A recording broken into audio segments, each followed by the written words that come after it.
সঞ্চয়পত্র প্রফিট বা স্ল্যাব। সঞ্চয়পত্রে এখন স্ল্যাব ভিত্তিক মুনাফা প্রদান করা হয়। আজকে আমরা স্ল্যাব ভিত্তিক মুনাফা কিভাবে নির্ধারণ করে সে সম্পর্কে একটু জানবো।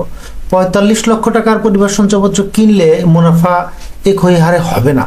সঞ্চয়পত্র মুনাফা কয়েকটি ধাপ বা সিলিং আকারে এখন মুনাফা দেওয়া হয়।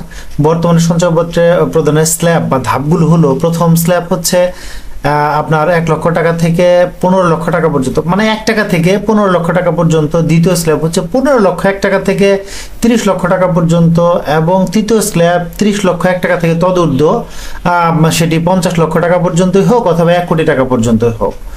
১৫ লাখ টাকা পর্যন্ত আগের নিয়ম থাকবে, অর্থাৎ আগের নিয়মে প্রযোজ্য। নিম্ন বিনিয়োগকারী বা ক্ষুদ্র বিনিয়োগকারী যাদের, তাদের ক্ষেত্রে কোনো আসলে মুনাফার তারতম্য করা হয়নি।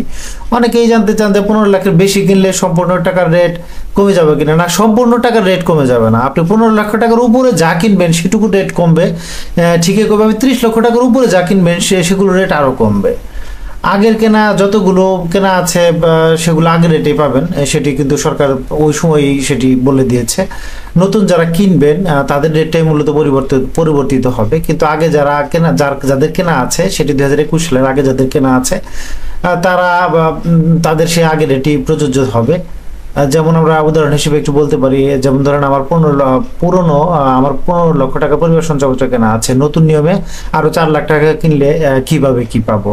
তো ১৫ লাখ টাকার উপরে আগের রেটেই পাওয়া যাবে, ৮৬৪ টাকা হারে পাওয়া যাবে। পরের ৪ লক্ষ টাকা নতুন রেট, সেটি হচ্ছে ১৫ লক্ষ ১ টাকা থেকে ৩০ লক্ষ টাকার মধ্যে যে স্ল্যাব সেটিতে পড়ে, সেটি ৭৮৭ টাকা ৫০ পয়সা হারে পাবেন। অর্থাৎ এই টাকাটা আপনার ব্যাংক অ্যাকাউন্টে হিট করবে। আগের কেনাগুলোর আগের রেট সেগুলো চেঞ্জ হবে না। তো পরবর্তীতে যে আপনি ২০২১ সালের পর থেকে যেগুলো কিনছেন সেগুলোর ক্ষেত্রে মূলত এই পরিবর্তিত হার বা পরিবর্তিত যে মুনাফা রেট সেটি প্রযোজ্য।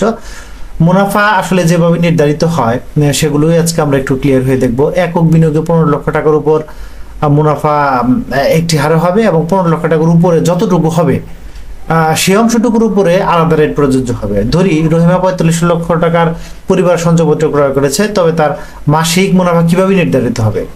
১৫ লক্ষ টাকা পর্যন্ত কর বাদে মাসিক ৮৬৪ টাকা হারে পাবে, অর্থাৎ সেটি ৮৬৪ গুণ ১৫ দিয়ে গুণন দিলে ১২,৯৬০ টাকা তার মাসে ঢুকবে।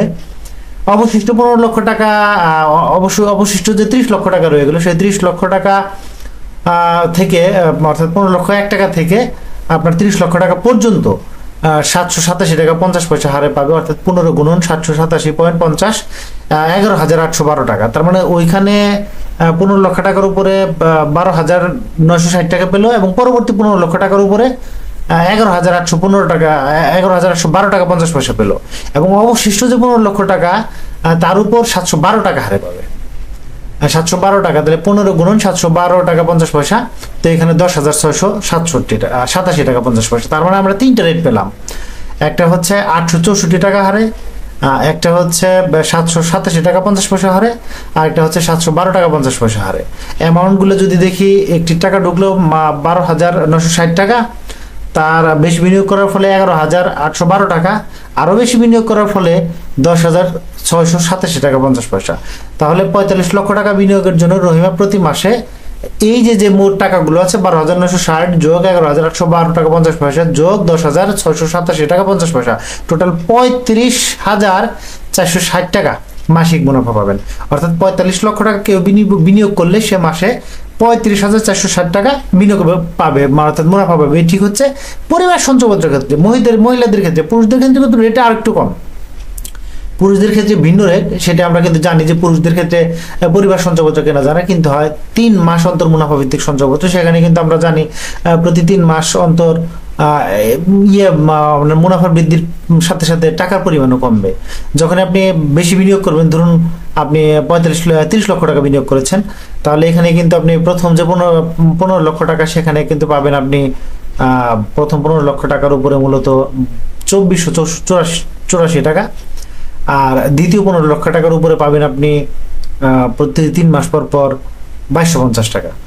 তো তারপরেও যদি আরও কিনে থাকেন সেগুলোর উপরে কিন্তু আপনি যদি আরও কিনে থাকেন সেগুলো হচ্ছে ২০২৫ টাকা। তো সর্বোচ্চ ৩০ লক্ষ টাকা পর্যন্ত পরিবার সঞ্চয়পত্র কেনা যায় একক নামে। যৌথ নামে আরও বেশি কেনা যায়, সেক্ষেত্রে যৌথ নামে বেশি কিনলে পরিমাণটা কমে যাবে।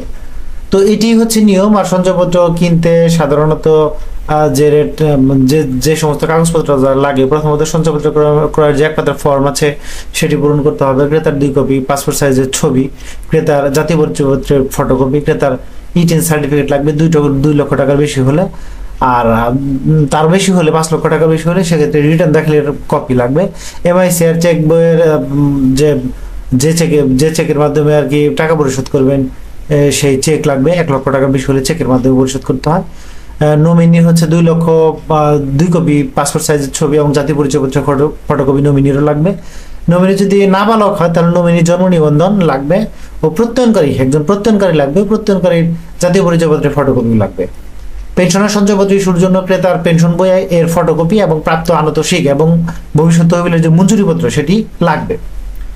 তো এই যে আমরা ক্রমপুঞ্জীভূত বা আমরা যেটাকে বলছি স্ল্যাব ভিত্তিক মুনাফা, সেটি সম্পর্কে আরেকটু আমরা একটি জেনে নেই যে ক্রমপুঞ্জি বলতে কি বোঝা আসলে। ক্রমপুঞ্জীভূত বিনিয়োগে একজনের যত বিনিয়োগ বাড়বে ধাপে ধাপে রেটটা তত কমতে থাকবে, সম্পূর্ণ টাকার রেট একসাথে কমে যাবে না।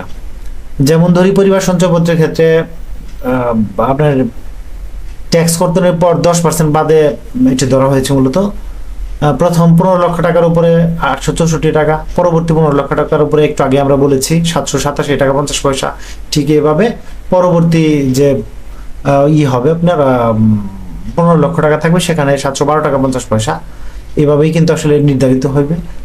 তারও যদি বেশি বিনিয়োগ থাকে সেই হারে, যেমন ধরুন 45 লাখ টাকা বিনিয়োগের পরে কেউ আবার পরিবার সঞ্চয়পত্র কিনলো 5 লক্ষ টাকা, সেক্ষেত্রে তার কিন্তু একেবারে শেষের দাম অর্থাৎ 2025 টাকা হারে সে পরবর্তী 5 লাখ টাকার উপরে মুনাফা পাবে। তার চেয়ে যদি বেশি কিনে সেক্ষেত্রেও কিন্তু একই পদ্ধতি, অর্থাৎ তার যে 30 লক্ষ টাকার সিলিং, সে 45 লক্ষ টাকার সিলিং, তার ওই সিলিং এ গিয়ে পড়বে, অর্থাৎ 30 লক্ষ টাকার নিচের যে সিলিং সেটিতে কিন্তু থাকবে না।